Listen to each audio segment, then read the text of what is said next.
रक्त बह रहा है ऋषि कुमार, इन्हें स्वच्छ करना होगा। आपको उपचार की आवश्यकता है।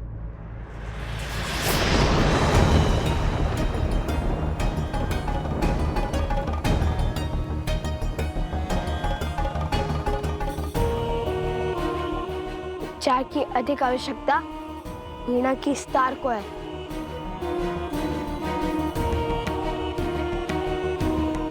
जो साक्षात माता सरस्वती ने हमें उपहार दिया था। ऋषि कुमार, महाराज की उदारता का उत्तर उद्दंडता से देना उचित नहीं है। लक्ष्मण, मेरा भाई उद्दंडी नहीं है, केवल उसके मुख पर बुद्धि से अधिक उसके भावों का अधिकार है। राजानुज, बिल्कुल आप ही की भांति। तुम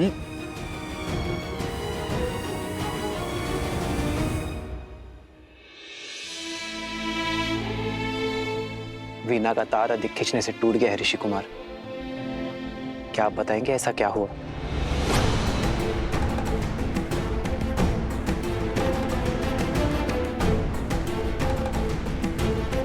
भगवान वाल्मीकि का आदेश था कि अयोध्या जाकर प्रभु श्री राम और माता सीता के गुणगान गाने का, किंतु मुझे किसी ने ये नहीं बताया कि राम सिया की कथा जो हम मंत्र मुक्त होकर गाते हैं वो अधूरी है।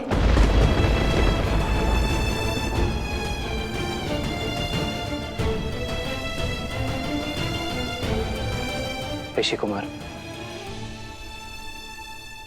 संसार हर क्षण हमारे सामने एक नई चुनौती लेकर आता है, और उस समय धर्म के लिए, कर्म के लिए जो कार्य हमें करने पड़ते हैं वो कठिन अवश्य होते हैं, किंतु अनिवार्य होते हैं।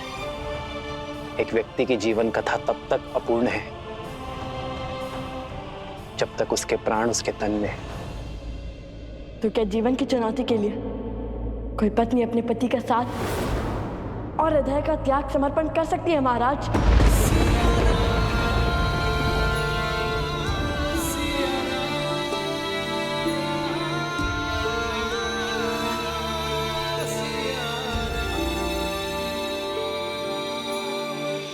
ऋषि कुमार, अयोध्यापति से संवाद संभव है, विवाद नहीं।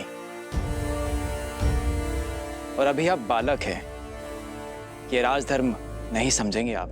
हमारे भगवान कहते हैं कि नारी के विषय में सदा बालक बनकर पूर्ण निश्चलता से विचार किया जाना चाहिए। वो नारी जिसमें सदा ही ममता का भाव समाया हो, उसके चरित्र का मूल्यांकन सदा बालक बनकर करना ही उचित होता है, क्योंकि बालकों की बुद्धि लोक पाठ से दूषित नहीं होती। शत्रुघ्न, इन ऋषि कुमारों को उससे सम्मान बाहर ले जाओ, यज्ञ में विलंब हो रहा है।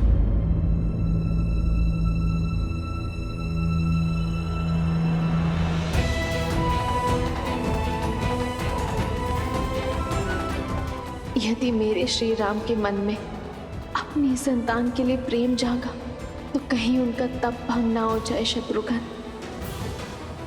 शत्रुघ्न, हनुमान, इन्हें सभा में लाए और बताए कि ये प्रश्न करेंगे। क्या सभा का त्याग? प्रभु, जो प्रश्न इनके मुख से निकल रहे हैं वो पूछने की मेरी इच्छा तो हुई, किंतु साहस नहीं।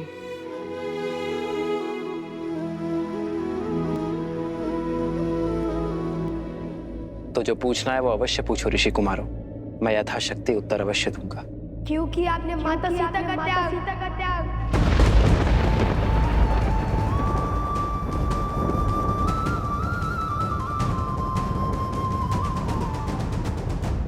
धर्म का आचरण आदर्शों के अनुसार होता है ऋषि कुमार।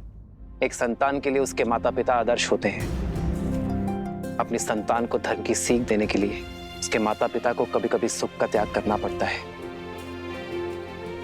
वैसे ही अपनी प्रजा के लिए उसके राजा और रानी आदर्श हैं, सबके लिए परमात्मा आदर्श है। इसलिए संसार के सुख के लिए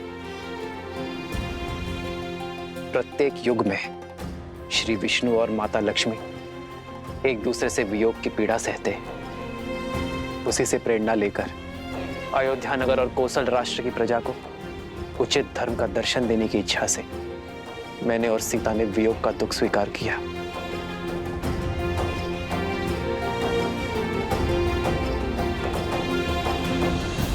यदि महाराज को दुख देने से मन भर गया हो तो कृपा करके यहां से प्रस्थान करें ऋषि कुमार।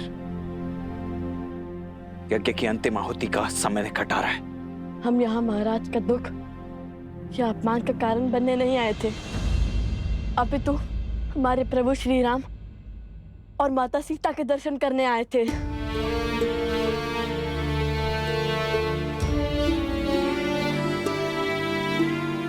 पीड़ा है तो केवल इस बात की कि हम केवल महाराज के दर्शन का सौभाग्य ले पाए, प्रभु राम के दर्शन का नहीं, क्योंकि सीता के बिना कैसे राम।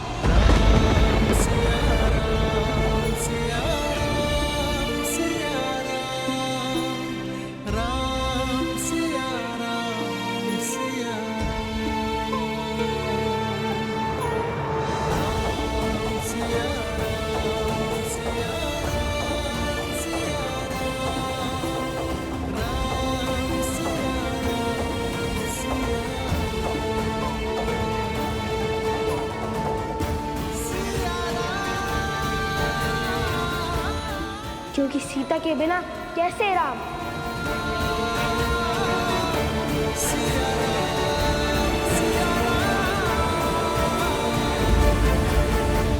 पिताश्री, क्या लव और कुश के प्रश्न उचित थे?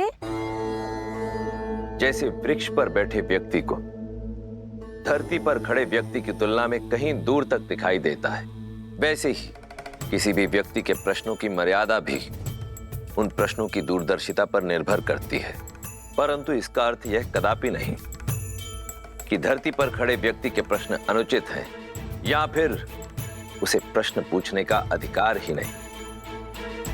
वो समय भी आएगा जब लव और कुश इस समाज को, संसार को और सृष्टि को और भली भांति समझने लग जाएंगे। और जब वो समय आएगा प्रिय गणेश, तब वो दोनों स्वतः ही उस प्रश्न पर पहुंच जाएंगे जो राम और सीता के पुनर्मिलन का आधार बनेगा।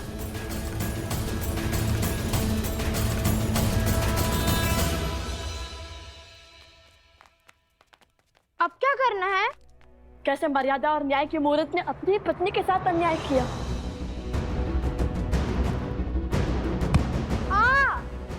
अकस्मात क्यों रुक गए?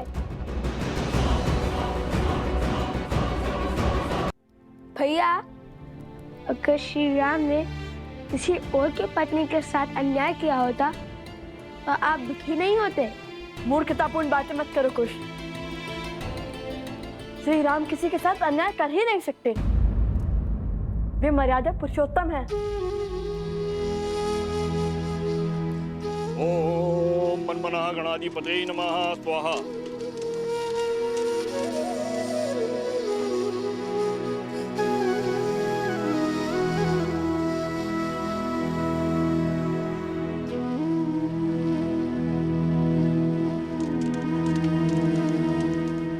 तो क्या जीवन की चुनौती के लिए कोई पत्नी अपने पति का साथ और हृदय का त्याग समर्पण कर सकती है महाराज?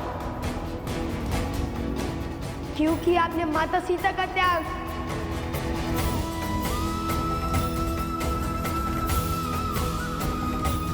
क्योंकि सीता के बिना कैसे राम।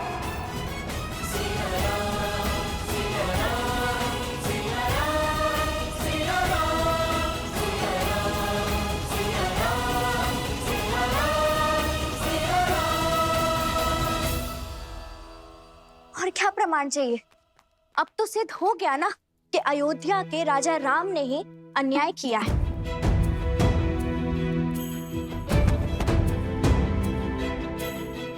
नहीं, मैं नहीं मानता। अवश्य कोई ऐसा भेद है जो पूरा संसार नहीं जानता है। अर्थात श्री राम कुछ छुपा रहे हैं। कदाचित कोई ऐसा प्रश्न जो कि हमने पूछा ही नहीं। ऐसा प्रश्न जो हमारी बालक बुद्धि में कभी जन्मा ही नहीं। ऐसा प्रश्न जिससे हमारी सारी शंकाओं पर विराम लग जाए। तुम्हें क्या लगता है इतने वर्षों में तुम पहले हो जिसने अन्याय के विषय में विचार किया हो? मिथिला के हर घर में बस यही चर्चा होती है लव।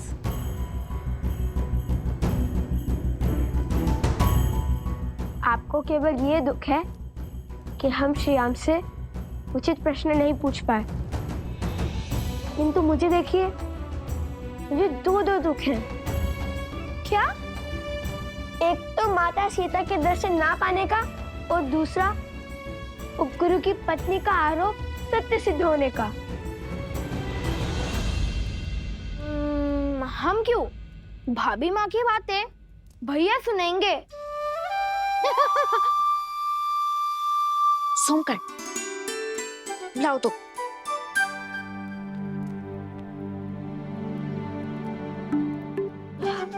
बहुत भूख लग रही है, आज भोजन क्या करेंगे?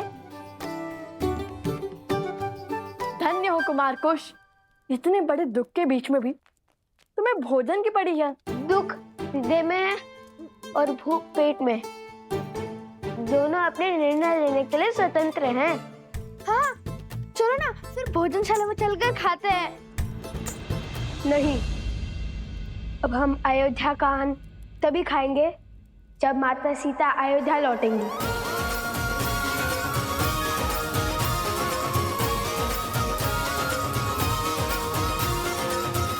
और मैं जानता हूँ कि हमें क्या करना है।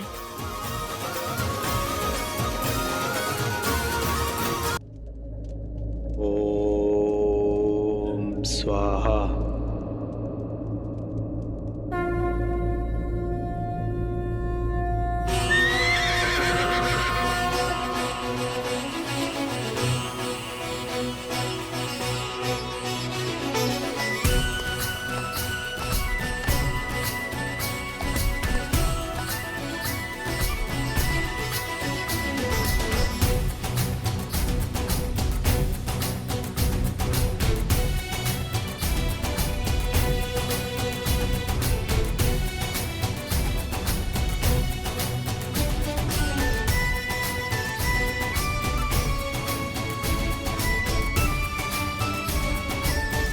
शीघ्र ही कार्तिक शुक्ल एकम के दिन अश्वमेध यज्ञ का यश समस्त भूमि में अपना मुक्त विहार आरंभ करेगा।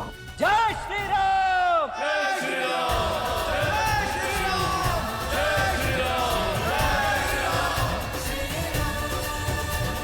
कुश, कुश, अब और चला नहीं जा रहा है, भूख लगी है। भूख का राग मत चलाको, चलते रहो। तुम क्या खा रहे हो? खा नहीं जाओ, केवल चबा रहा हूँ। गले के नीचे अभी तक कुछ नहीं उतरा। खा के बोलो कुछ समझ नहीं आ रहा। तुमने कहा तो खा लिया, अब तक तो केवल चबा रहा था। इतना भी मूर्ख नहीं हो कुछ। मैं यहाँ भूख से मरा जा रहा हूँ और तुम अकेले फल खा रहे हो। भूल गए मैं किसका पुत्र हूँ? माता सीता। ये कैसी प्रतीति है, कैसा आभास है यार। एक और लगता है कि कुछ बहुत शुभ घटने वाला है,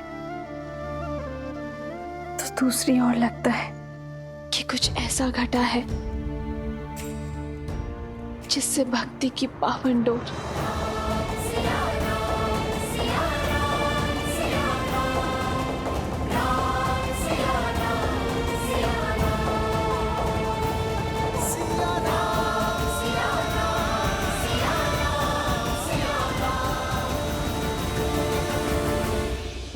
बुद्धि के ध्वनि सोम, मैं तो माता सीता को केवल प्रेम से माता कहता हूँ। वो मेरी माता नहीं है। हाँ, वो भूखे पेट सोचने की क्षमता कम हो जाती है ना।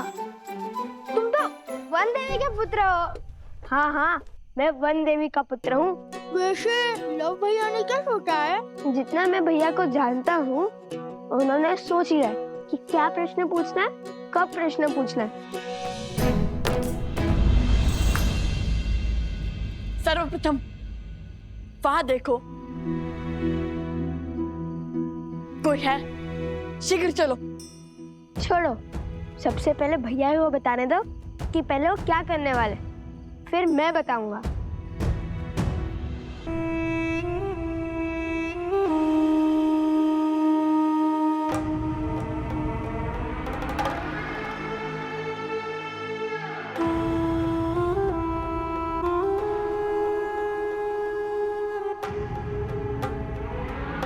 मैं तो साधारण सा दूत हूँ, यहाँ की सूचना वहां और वहां की सूचना यहाँ लाता हूँ। किंतु आप लोग तो ऋषि कुमार है ना? यज्ञ की समाप्ति से पहले ही निकल आए। जिस जगह पर हमारी राजकुमारी के साथ इतना घोर अन्याय हुआ हो, वहां हम कैसे रुक सकते हैं? तो आप भी मिथिला से हो? जी। आप भी मतलब? केवल यही है मिथिला से भद्र? मैं भी मिथिला से ही हूँ। मेरे पिताश्री तो राजदूत हुआ करते थे, किंतु मैं सामान्य व्यापारियों की भांति कार्य करता हूँ। किंतु एक प्रश्न है मन में। पूछिए। जिन्हें मिथिला के राजा ने क्षमा कर दिया, उनसे आप क्यों क्रोधित हैं? आप क्यों नहीं क्षमा कर पा रहे? यहाँ बात क्षमा और दंड की नहीं है, सत्य की है। यदि प्रभु श्री राम अपराधी होते तो भला भगवान वाल्मीकि हमें अयोध्या क्यों भेजते? और वो भी कला के बल के साथ। तो फिर निकल क्यों आए? क्या समस्या थी वहां? समस्या थी महारानी सीता की अनुपस्थिति। हम वहां से निकल आए क्योंकि एक ऐसा प्रश्न मन में उठा जिसका उत्तर हमें शीघ्र जानना है। महाराज ने महारानी सीता का त्याग कर दिया, किंतु हमें पूर्ण विश्वास है कि ये निर्णय अकेले महाराज का नहीं था, और ये निर्णय यदि महारानी सीता और महाराज राम का था तो ये प्रश्न भी हमें उन दोनों से एक साथ पूछना होगा। इसलिए सर्वप्रथम हमें महारानी सीता को खोजना होगा। ना जाने कितने प्रश्न उठ रहे होंगे उन दोनों के हृदय में, किंतु हारे यदि उन्हें सत्य का आभास हुआ तो मैं उनके मन में आपका पुष्प मुरझाने नहीं दूंगी।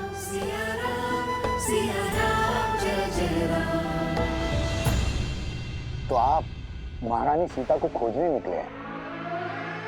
कैसे खोजेंगे?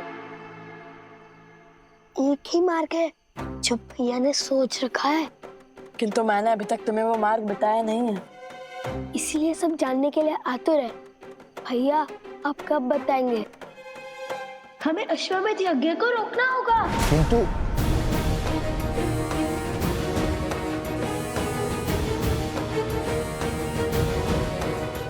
लव, तुमने सच में अश्वमेध यज्ञ के अश्व को रोकने का निर्णय लिया है? हाँ, माता सीता को खोजने के लिए हम अश्वमेध का अश्व रोकेंगे।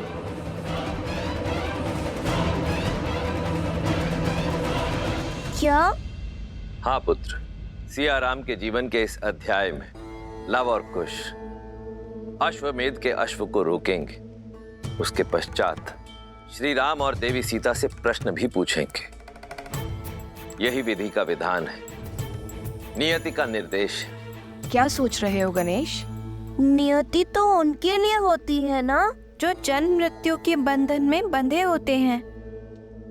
ये उनकी नियति नहीं है प्रिय गणेश, ये तो उनकी योजना है जिसके द्वारा वे समय के अंत तक मानव और मानवता को जीवन जीने का, जीवन के विषय में सोचने का मार्ग प्रदर्शित कर रहे हैं।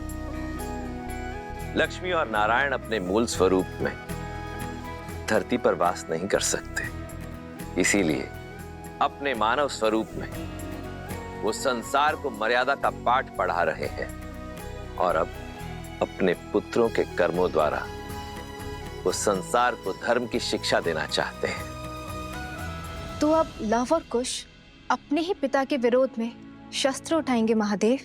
देवी, आप बार बार भूल जाती हैं मैं क्या कहता हूं। धैर्य रखिए, आगे की कथा स्वयं ही हमारे समक्ष प्रकट होगी।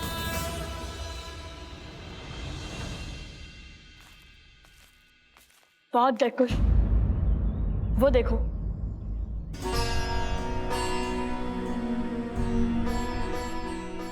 भैया, अयोध्या वासियों ने हमें कितने आनंद से विदा किया था।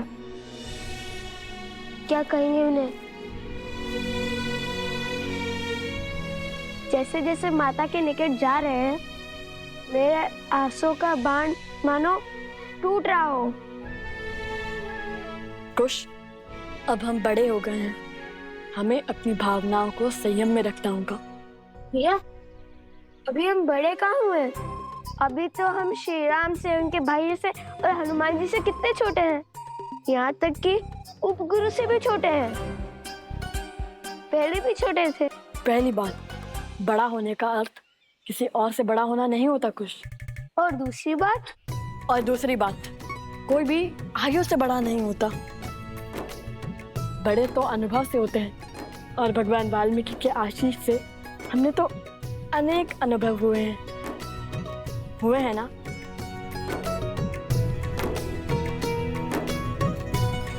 केवल गुरुवर का आशीष ही नहीं भैया, इस सोमकर्ण के कारण भी अनेक अनुभव हुए हैं हमें।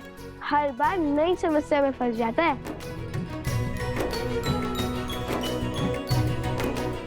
चलो।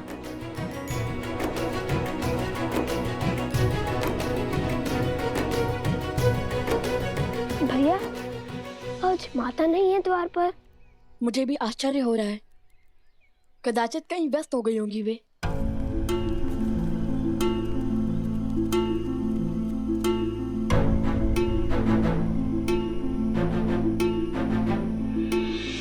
कैसी है श्री राम की अयोध्या?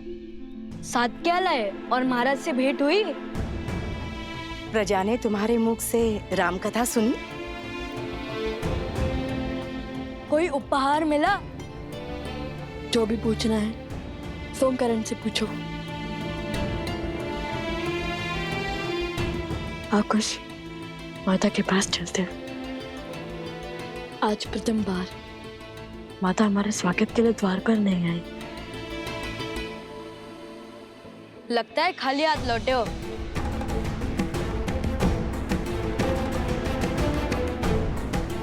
कदापि नहीं। उपहार में जीवन के सबसे महत्वपूर्ण कर्तव्य लाया हूं, जो अब हमें स्पष्ट रूप से दिखाई देने लगा है। आगे क्या करना है पता है हमें।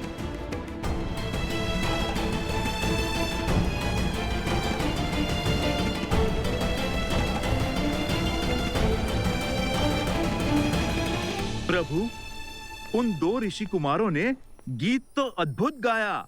मैं तो अभी तक उनकी धुन में थिरक रहा हूँ प्रभु। प्रभु, उनका गायन और गान असाधारण था। असाधारण तो उनके गुरु है हनुमान, त्रिकालदर्शी भगवान वाल्मीकि। हाँ प्रभु, उन्हीं के आश्रम में तो रहते हैं वो दोनों। मुझे लगता है अयोध्या की सीमा से अधिक दूर नहीं होगा वो आश्रम। सूर्यवंश के इन सूर्य का तेज अयोध्या तक नहीं पहुंचना चाहिए, श्री राम तक भी नहीं।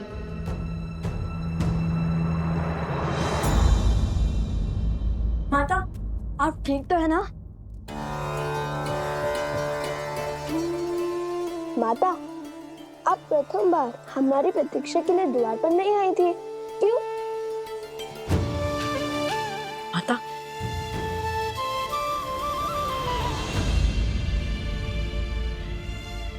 आपका हाथ तो तप रहा है।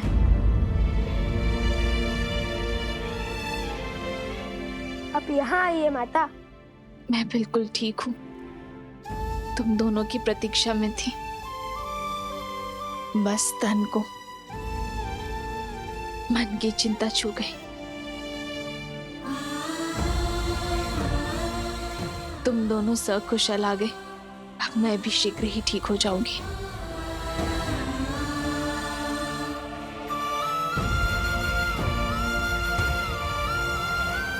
मैं अभी आपके लिए जड़ी बूटी लेके आता हूँ। गुरुदेव ने हमें सिखाया था, आप देखना आप शीघ्र ही स्वस्थ हो जाएंगी।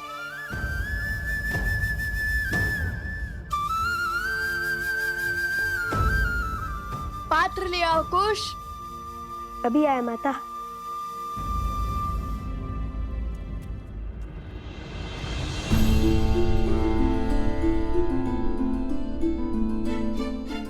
आर्य,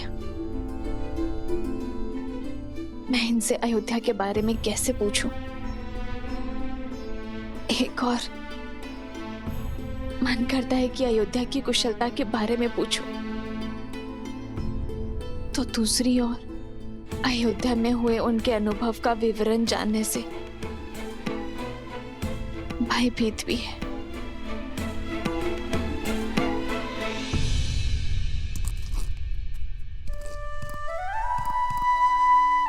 माता का स्वास्थ्य ठीक नहीं है, इसलिए उन्हें औषधि लेने देते हैं, ठीक होने देते हैं, फिर सब बताएंगे। किंतु अभी ये माता का विश्वास टूटा तो उनका स्वास्थ्य और बिगड़ जाएगा। यदि उन्होंने पूछा तो? तब की तब देखेंगे, किंतु तब तक तुम माता के पास रहो और हाँ, उनसे अच्छी अच्छी बातें करना। नहीं, मैं नहीं कर पाऊंगा। मैं उत्सुकता में माता को सब कुछ बता दूंगा। मैं औषधि बनाता हूँ, आप माता के पास जाइए। ठीक है, मैं जाता हूँ।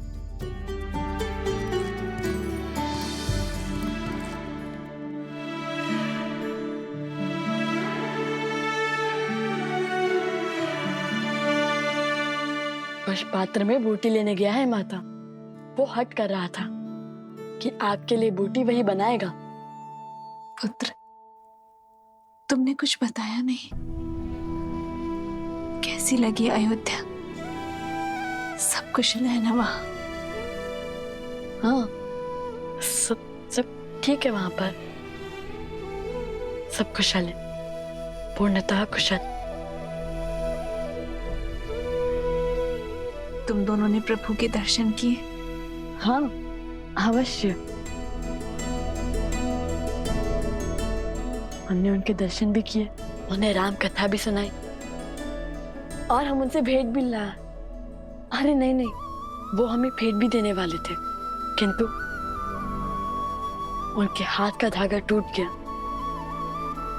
और उन्होंने वो धागा अपने कलाई से हमारी कलाई में बांध दिया।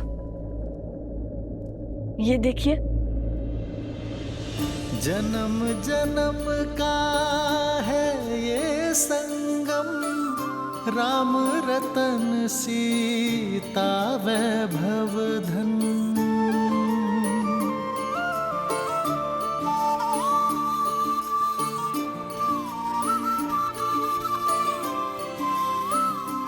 ये धागा महारानी सीता ने उन्हें बांधा था।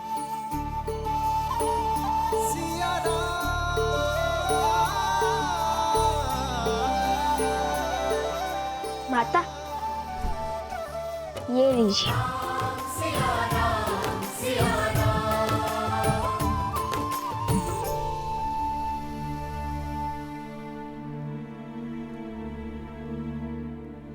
अब आप विश्राम कीजिए माता, हम गुरुदेव से मिलकर आते हैं। कुश,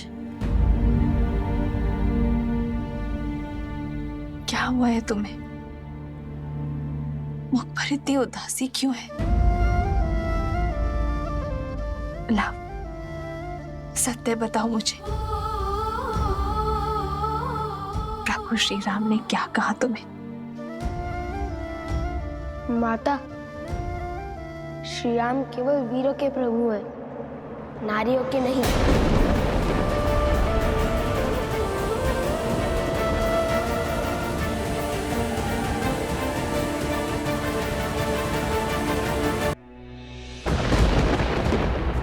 खुश, ये कैसे कटु शब्दों का प्रयोग कर रहे हो तुम?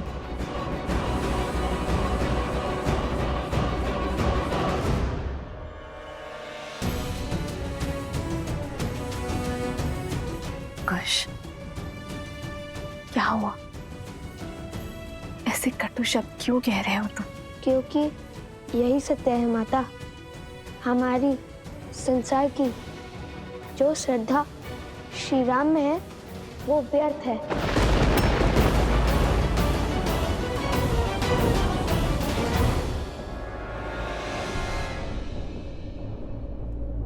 तो अयोध्या से श्रद्धा का अर्थ सीख के आए हैं मेरे पुत्र।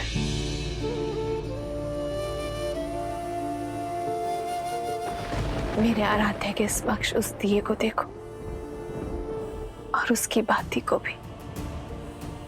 श्रद्धा इस बाती की भांति है जिस प्रकार अग्नि इस बाती को जलाती है, किंतु इतना कष्ट सहने के बाद भी बाती अग्नि का साथ नहीं छोड़ती, क्योंकि बिना जले प्रकाश कैसे फैलेगा। प्रकाश फैलाने के लिए बाती को जलना ही पड़ता है। उसी प्रकार श्रद्धा हृदय को पीड़ा तो दे सकती है, किंतु इसका अर्थ ये नहीं है कि तुम श्रद्धा का ही त्याग कर दो और तुमने तनिक सी पीड़ा देखकर अपने प्रभु के प्रति अपनी श्रद्धा का ही त्याग कर दिया। मैं दृष्टिहीन होती है, फिर उसे किसी का अपराध या उसका दोष तक नहीं दिखता। गुरुदेव कहते हैं दोषी दोषी होता है, चाहे वो राजा हो या रंक, भगवान हो या भक्त। पर बिना कसौटी किए किसी को दोषी मानना भी स्वयं में बड़ा दोष है। तुमने स्वयं कैसे निश्चित कर लिया कि श्री राम दोषी है? स्वयं कैसे निर्धारित कर लिया कि जिसकी इतने वर्षों से मैं आराधना कर रही हूं, मेरे वो आराध्य, मेरे वो श्री राम अपराधी है।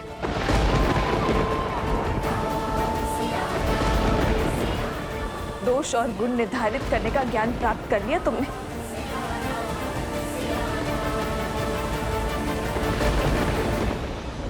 आप इसलिए ये सब कह रहे हैं क्योंकि कदाचित आपने श्री राम की गाथा अधूरी सुनी है। आप नहीं जानती, आपके आराध्य, आपके श्री राम निष्कलंक नहीं है माता। अयोध्या लौटने के बाद उन्होंने माता सीता का त्याग कर दिया था। उन्होंने माता सीता का त्याग कर दिया था।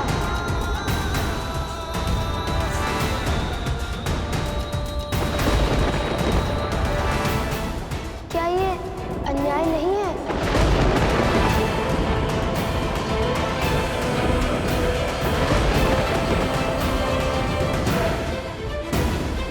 थी तो श्री राम को सब कुछ त्याग कर माता सीता के साथ वनवास नहीं भोगना चाहिए था।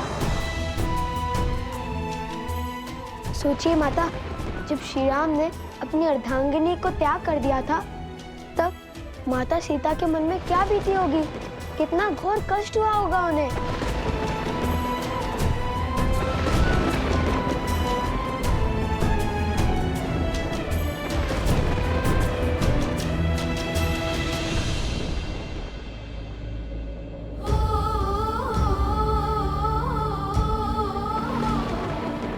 संसार चाहे जो भी कहे,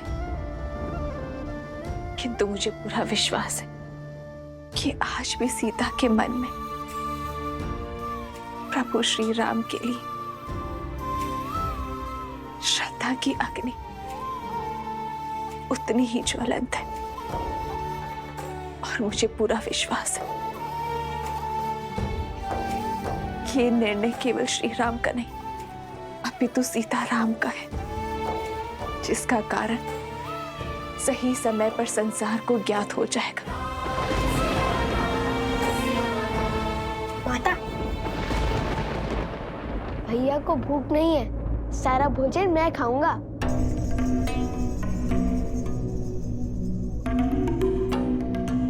ये भोजन कहाँ से आया बीच में? आ गई बस, भैया को भूख नहीं लगी आज। ये दिलाव को भूख नहीं लगी तो उसे स्वयं बोलने दो। और तुम्हें कैसे पता उसके मन की स्थिति? वैसे ही माता सीता के मन की स्थिति आप कैसे जान सकती है माता? इसलिए हमने निश्चय किया है कि हम महारानी सीता को खोजने जाएंगे।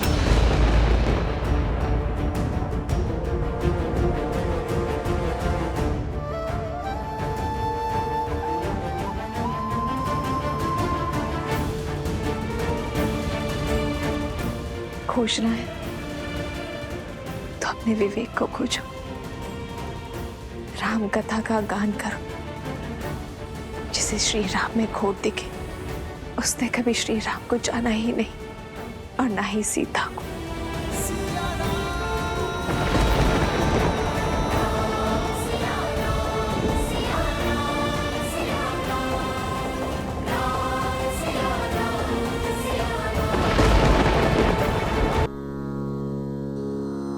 संग्रामे समोपोहे राजानं सन्नाहयेदा त्वाहर्षमन्तरे दीति पश्चाद्रथस्यावस्थाय जिमूतसेवा भवति प्रतीकमिति कवचं प्रयच्छेत उतरया।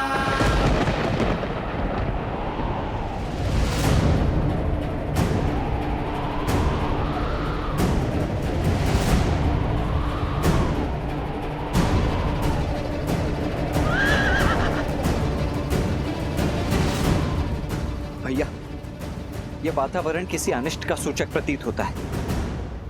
यदि आपकी आज्ञा हो तो इस अश्व को कुछ समय पश्चात छोड़ा जाए। सूर्य मेघों को देखकर अपना उदय होने का समय नहीं बदलता लक्ष्मण।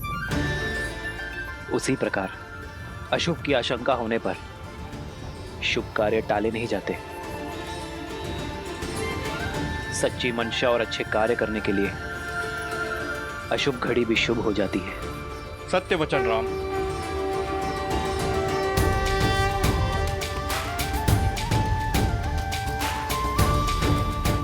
ये अश्वमेध का अश्व है जो धर्मात्मा महाराज कौशल नरेश अयोध्यापति श्री राम की संपत्ति है और मर्यादा और धर्म की गति का प्रतीक है।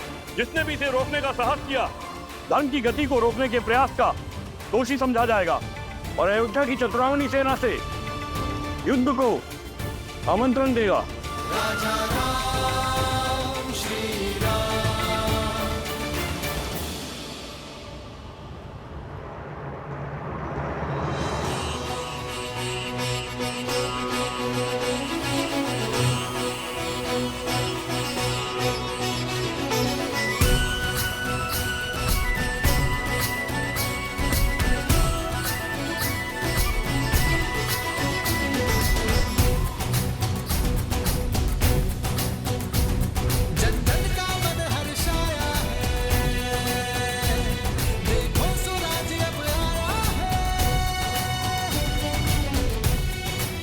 सेना के साथ अश्व की रक्षा के लिए कौन जाएगा? हम सभी सज्ज हैं भैया। आप जिसे आदेश देंगे वो तैयार है। या मैं चला जाऊं भैया? ध्यान रहे शत्रुघ्न, ये यज्ञ अन्य राज्यों पर धर्म की सुरक्षा और संधि प्रदान करने के लिए है, उन पर अधिकार स्थापित करने के लिए नहीं है। धर्म और मर्यादा पर संसार की अटूट श्रद्धा बनाए रखने के लिए तुम्हारी सहायता चाहिए मित्र। क्या हमारा सहयोग करोगे? बस इस श्रद्धा को टूटने मत देना।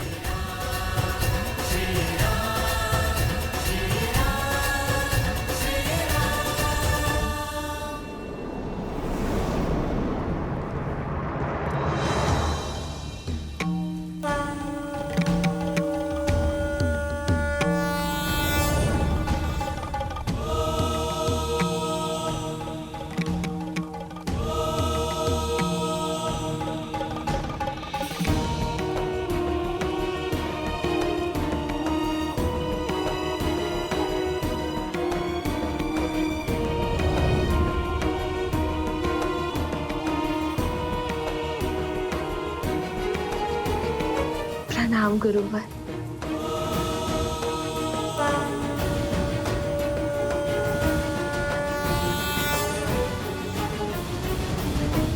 गुरुवर,